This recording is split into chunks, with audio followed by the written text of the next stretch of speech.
السلام علیکم ورحمۃ اللہ وبرکاتہ۔ آج ہم انشاءاللہ العزیز رسول شاشی کا فصل فی المتقابلات باب کو جو ہے وہ پڑھیں گے۔ تو چلیں بلا تاخیر انشاءاللہ ہم اپنا سبق شروع کرتے ہیں۔ بسم اللہ الرحمن الرحیم۔ فصل فی المتقابلات، یہ فصل ہے متقابلات کے بیان میں۔ پہلے ترجمہ دیکھ لیتے ہیں، پھر میں انشاءاللہ آپ کو مراد جو ہے وہ ظاہر کرتی ہوں۔ نعنی، میری مراد، یعنی صاحب مصنف فرماتے ہیں میری مراد بحث ظاہر، متقابلات سے مراد یعنی کہ اس سے مراد ظاہر ہے، والنص اور نص ہے، والمفسر اور مفسر ہے، والمحکم اور محکم ہے، مع ما یقابلھا، ان کا مقابلہ ہے ان کے ساتھ، یعنی کہ ظاہرہ متقابلات آپ کو لفظ سن کے ہی پتہ چل رہا ہوگا، اس کا مطلب ہے مقابلہ۔ تو وہ یہ بتا رہے ہیں ان چار کا مقابلہ ہے ان چار کے ساتھ، من الخفی یعنی کہ خفی، ظاہر کے مقابلے میں آ گیا خفی، نص کے مقابلے میں آ گیا والمشکل مشکل، والنص اور والمفسر اور مفسر کے مقابلے میں آ گیا مجمل، اور والمحکم اور محکم کے مقابلے میں آ گیا متشابہات۔ تو ہم ترجمہ دوبارہ سے دیکھتے ہیں۔ نعنی، صاحب مصنف فرماتے ہیں میری مراد بحث ظاہر، ظاہر، والنص اور نص، والمفسر اور مفسر، والمحکم اور محکم، مع ما یقابلھا، ان کا مقابلہ ان کے ساتھ ہے، من الخفی یعنی خفی سے، والمشکل اور مشکل سے، والمجمل اور مجمل سے، والمتشابہ اور متشابہ سے۔ اب انشاءاللہ ہم ایک ایک کر کے ان سب کو جو ہے نا ڈسکس کریں گے، اور ایک ایک کر کے ہم ان سب کے جو ہے نا وہ معنی پڑھیں گے، اور پھر ہی آپ کو جو ہے نا انشاءاللہ یہ جو لب لباب ہے یہ سمجھ میں آئے گا۔ سب سے پہلے ہم نے پڑھا ظاہر، ظاہر کیا چیز ہے، ظاہر کی ہم تعریف پڑھیں گے، اس کا ہم حکم پڑھیں گے، اس کے اوپر مثالیں پڑھیں گے۔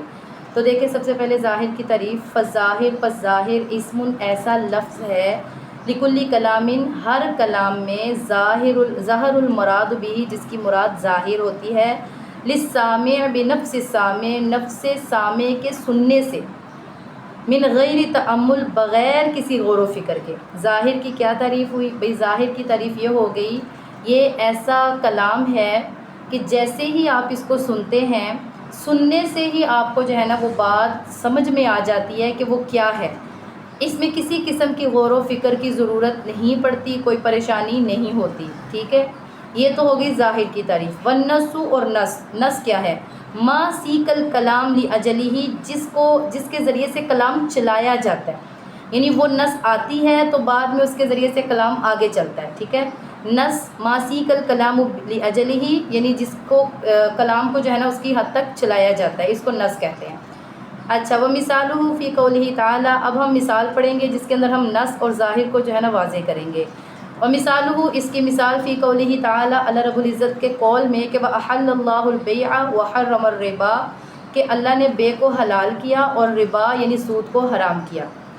اب دیکھیں، جب ایسا ہوا تھا کہ پہلے اس کا ہم خلاصہ پڑھ لیتے ہیں، پہلے آیت کا خلاصہ اس طرح تھا کہ کفار جو تھے نا وہ بے کو جو ہے نا ربا کو بے کے برابر سمجھتے تھے، وہ کہتے تھے بے میں اور ربا میں کوئی فرق نہیں ہے، لیکن اللہ رب العزت نے آیت کو نازل کیا اور بتایا کہ بے تو حلال ہے لیکن ربا یعنی جو سود ہے وہ تو حرام ہے۔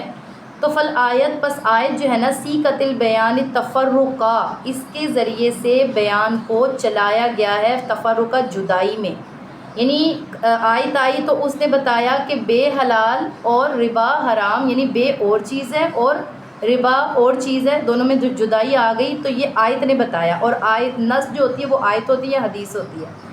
تو بس آیت کے ذریعے سے چلایا گیا ہے بیان کو جدائی میں، بین البے والربا، بے میں اور ربا کے درمیان۔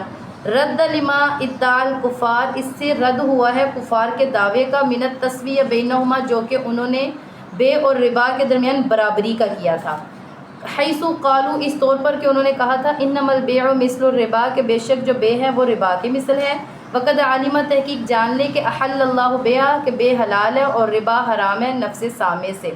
یعنی آپ یوں سمجھ لیں کہ اس آیت میں ظاہر کیا اور نص کیا ہے؟ اس آیت میں جو نص ہے نا وہ یہ ہے کہ بے اور ربا کے درمیان جدائی، آیت آئی تو ہمیں یہ پتہ چلا کہ اس کے درمیان جدائی ہے، آیت نے آ کے ان کو چلایا اور آگے ہمیں یہ سمجھایا کہ ربا میں اور بے میں جو ہے نا وہ جدائی ہے، لیکن اس میں ظاہر کیا ہے؟ اس میں ظاہر یہ ہے کہ ہمیں سننے سے ہی پتہ چلا، آیت کے سننے سے ہمیں یہ پتہ چل گیا تھا بے حلال ہے اور ربا حرام ہے، یہ ظاہر ہے، ٹھیک ہے؟ یہ ظاہر ہے کہ سننے سے ہمیں پتہ چلا۔ تو نص کیا ہے؟ نص یہ تھی کہ دونوں کے درمیان فرق ہے، بے اور چیز ہے اور ربا اور چیز ہے، یہ تھا ظاہر، اور باقی ہم ترجمہ بھی دیکھ لیتے ہیں۔ فسارہ ذالی کا پس یہ ہو جائے گا نسن فی التفرقہ، یعنی جدائی میں تو یہ نس ہے، ظاہر فی حل البیع و حرم الربا، اور ظاہر کیا ہے وہ بے کا حلال ہونا اور ربا کا حرام ہونا۔ یعنی یہ بات سمجھ آ گئی تو ہم آگے چلتے ہیں۔ اسی طرح ایک اور مثال مصنف رحمۃ اللہ علیہ فرماتے ہیں، پہلے ہم اس کا ترجمہ کر لیتے ہیں، بعد میں انشاءاللہ میں آپ کو سمجھاتی ہوں۔ وَكَذَلِكَ قَوْلِهِ تعالیٰ، اسی طرح اللہ کا فرمان ہے، فَانكِحُوا مَا طَابَ لَكُمْ، کہ تم نکاح کرو جو تمہیں اچھی لگتی ہے، من النساء عورتوں میں سے، مثنیٰ دو دو، وثلاثہ تین تین، ورباع اور چار چار۔ سیق الکلام، کلام کو چلایا گیا ہے، لبین العدد، عدد کے درمیان میں، وقد عالمہ، اور تحقیق جان لے کے، اطلاق یعنی اور یہ تحقیق مطلق ہے اور اجازت ہے، نفس سما سے، سننے سے ہمیں یہ پتہ چلا، فصار ذالک ظاہرا، تو یہ ہو جائے گا یعنی کہ یہ ظاہر ہو جائے گا، فی حق الاطلاق، مطلق ہونے کے حق میں، نصًا فی بیان العدد، اور عدد کے درمیان جو ہے نا وہ نص ہے۔ تو یہاں آیت کا پہلے ہم خلاصہ سمجھتے ہیں کہ پہلے اس طرح تھا کہ کوئی بھی مرد جو تھا نا وہ بہت ساری بیویوں سے جو ہے وہ شادی کر لیتے تھے، اور اس ٹائم جو ہے نا اجازت بھی تھی، لیکن بعد میں اللہ تعالیٰ نے جو ہے نا ایک آیت کو نازل کیا اور اس کے اندر ایک حد کو بتا دیا کہ آپ بس اتنی کر سکتے ہیں۔ یعنی اللہ تعالیٰ نے فرمایا کہ آپ شادی کریں جو آپ کو اچھی لگتی ہے، چاہے 2 ہوں 3 ہوں 4 ہوں، یعنی اللہ تعالیٰ نے ایک عدد بتا دیا کہ 4 تک آپ شادی کر سکتے ہیں اور 4 سے زیادہ آپ شادی نہیں کر سکتے۔ اب بات سمجھنے کی یہ ہے کہ ہم نے اس بات میں کیا ثابت کرنا ہے، آپ نے اس آیت کو بتا کر یہ بتانا ہے کہ ظاہر کیا اور نص کیا ہے۔ تو ظاہر کیا ہے؟ ظاہر تو یہ چیز تھی نا کہ آیت کے سننے سے آپ کو پتہ یہ چلا کہ مطلق نکاح کرنے کی اجازت ہے، یعنی نکاح کر سکتے ہیں جو آپ کو اچھی لگتی ہے، اس میں کسی قسم کی کوئی قید نہیں ہے، یہ ظاہر ہے۔ ہمیں آیت کے سننے سے یہ پتہ چلا کہ آپ شادی کر سکتے ہیں جس سے چاہیں، یہ مطلق ہے اور یہ ظاہر ہے۔ اور دوسری بات جو ہمیں اس چیز میں جو ہے نا وہ سمجھ آئی، یعنی اس میں نص کیا، تو نص اس میں عدد ہے، یعنی کلام کو لایا گیا اور اس نے اس کا ایک عدد بتایا ہے کہ آپ صرف 4 سے شادی کر سکتے، اس سے زیادہ شادی نہیں کر سکتے، یہ نص ہے۔ اسی طرح اللہ تعالیٰ کا دوسرا قول، وَكَذَلِكَ فِي قَوْلِهِ تعالیٰ، اسی طرح اللہ کا یہ فرمان کہ لا جناح علیکم، کہ کوئی حرج نہیں ہے تم پر، ان طلقتم النساء، کہ اگر تم طلاق دے دو اپنی ان عورتوں کو، ما لم تمسوہن، جن کو آپ نے چھوا نہیں ہے، او تفرضوا لہن فریضہ، یا آپ نے ان کو کوئی مہر مقرر نہیں کیا۔ پہلے ترجمہ سن لیتے ہیں پھر انشاءاللہ اس پر بات کرتے ہیں۔ نص فی حکمی، تو یہ نص ہے مہر کے مقرر نہ ہونے کے حکم میں، یہ اس میں نص ہے۔ وظاہر، اور ظاہر یہ ہے، فی استبداد الزوج بالطلاق، کہ شوہر کو اجازت ہے مستقل طور پر طلاق کی، و اشارۃ، اور اشارہ ہے اس بات کی طرف کہ ان النکاح، جو نکاح ہوتا ہے نا، بدون ظہر المہر یصح، نکاح مہر کے بغیر بھی صحیح ہو جاتا ہے، ٹھیک ہے۔ یہاں پر ایک بات یہ سمجھ لیں، اس آیت مبارکہ میں یہ بات ہمیں فرمائی گئی ہے، ایسا نکاح کہ اگر ایک مرد اپنی بیوی سے نکاح کرتا ہے اور اس میں مہر مقرر نہیں کرتا، پھر اس سے اس کی ملاقات بھی نہیں ہوتی، تو بعد میں اس کو جو ہے نا وہ طلاق دے دیتا ہے، تو پھر وہ کیا کرے گا؟ یعنی اگر اس کو آیا طلاق دے دیتا ہے تو وہ پھر اس کے لیے مہر ہے یا نہیں ہے؟ تو پہلی بات تو یہ کہ جس عورت کو جو ہے نا چھوا نہ ہو اور اس کا جو ہے نا مہر ہوتا ہے، تو مہر جو ہے نا وہ نہ بھی ذکر کرے تو نکاح ٹھیک ہو جاتا ہے۔ تو یہاں پر آپ نے بتانا ہے کہ نص کیا اور حکم کیا ہے، نص کیا اور ظاہر کیا۔ تو نص تو یہ ہے نا کہ مہر کے بغیر بھی جو ہے نا اگر نکاح میں مہر ذکر نہ کیا جائے تو نکاح ہو جاتا ہے، یہ نص ہے۔ اور دوسری بات یہ کہ یہاں پر شوہر کا جب نکاح ہو گیا ہے تو شوہر کو مستقل طور پر طلاق کی بھی اجازت ہے، ہمیں یہ بات پتہ چلی، یہ ظاہر ہے کہ آیت کے سننے سے ہمیں پتہ چلا کہ اگر اس طرح کسی کا نکاح ہوتا ہے تو وہ طلاق دے سکتا ہے، یہ بات ظاہر ہے، اور بغیر مہر کے نکاح صحیح ہو جاتا ہے تو یہ بات نص ہے۔ یہاں پر ہمیں یہ بات سمجھ آئی۔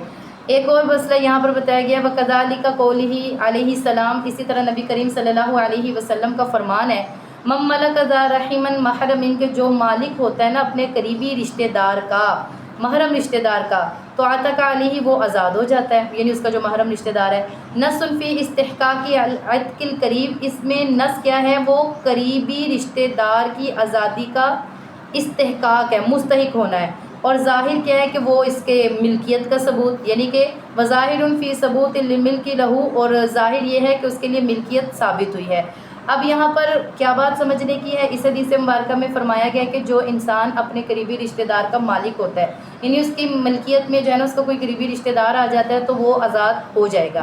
اب اس میں ظاہر کیا اور اس میں نص کیا؟ اس میں ظاہر یہ ہے کہ اس کو ہمیں پتہ چلا حدیث کے سننے سے ہی کہ انسان مالک ہو جاتا ہے، یہ ظاہر ہے۔ اور اس میں نص کیا ہے کہ بھائی اس میں نص یہ ہے کہ قریبی رشتہ دار کی آزادی ہو گئی ہے، یہ نص ہے۔ اور اب یعنی کہ یہ تو ہو گیا یہاں پر ہم نے جو ہے نا ظاہر اور اس کا جو نص ہے اس کے بارے میں ہم نے الحمدللہ تمام اس کی تعریفیں اور اس کی جو مثالیں ہیں وہ پڑھ لی ہیں. انشاءاللہ اس سے اگلے والے سبق کے اندر ہم ظاہر کا حکم پڑھیں گے اور اس کے اوپر آنے والے اعتراضات کو بھی جو ہے نا وہ اس کے بارے میں ڈسکس کریں گے. السلام علیکم ورحمۃ اللہ وبرکاتہ.